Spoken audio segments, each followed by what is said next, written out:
안녕하세요. 달비성형외과의 캡틴 달비 대표원장 변진환입니다. 오늘은 안면윤곽과 관련하여 떠도는 소문들에 대해서 알아보는 시간을 준비했는데요. 그 소문들은 과연 사실인지 안면윤곽의 진실에 대해서 알아보겠습니다. 어느 정도는 맞는 말입니다. 수술이 올바른 방향으로 이루어졌다고 했을 때 처짐의 가장 중요한 요소는 박리된 조직의 회복 능력입니다. 박리된 포켓을 따라서 부기가 형성되면 필연적으로 중력의 방향을 따라서 부기가 아래로 내려가면서 처지게 됩니다. 보통 3-4달 이상 지나면서 부기가 가라앉으면 박리되었던 조직이 원래대로 잘 붙어주면서 처짐이 정상화되는데, 이때 중요한 것이 피부를 포함한 조직의 탄력도입니다. 30대 이상에서는 피부의 탄력이 잘 살아있는 분은 20대와 결과에서 별반 차이가 없겠고, 탄력이 좀 떨어져 계신 분들은 원래부터 있던 본인의 처짐을 잘 인지하고 계시거나 필요하다면 거상을 동반해주면 만족도가 높은 편입니다. 뼈도 유기적인 조직이므로 혈관 공급을 받고 조직의 회복기를 거치게 됩니다. 뼈가 다시 자란다는 것이 나쁜 것만은 아닌데요. 뼈가 자라남으로써 절골한 부위의 유합을 이루어서 불필요한 골편이 매끄럽게 회복하게 됩니다. 사각턱의 경우에는 잘라낸 뼈가 다시 자라나면서 재발을 하면 어떡하냐 걱정하실 수도 있겠지만, 주로 CT상의 미미한 변화 수준이지 겉에서 보이는 윤곽이 티가 날 정도로 다시 자라나는 경우는 드뭅니다.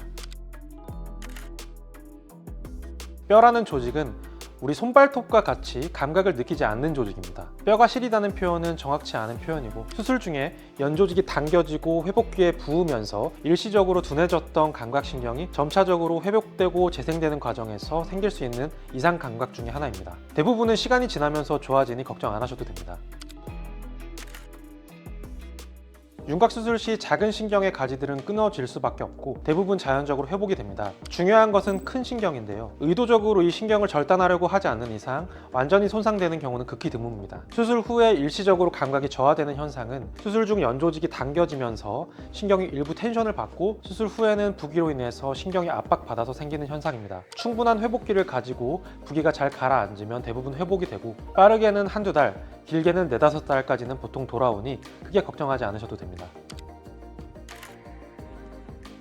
제가 예전에 사각턱 수술 영상에서 자세히 설명드렸는데요. 안면 윤곽 수술이라는 것이 보통 전신 마취 하에 이루어지고, 뼈를 깎는다는 데서 오는 어감이 매우 크고 위험하게 받아들여지는 것은 사실입니다. 전신 마취는 굉장히 안전한 마취 방법이며, 수술 중 큰 문제가 될 수 있는 대량 출혈, 신경 손상, 뼈의 불유합 등은 조심스럽고 정확하게 수술한다면 발생하지 않으므로 특별히 다른 성형수술에 비해서 더 위험하다라고 받아들이지는 않으셔도 될 것 같습니다.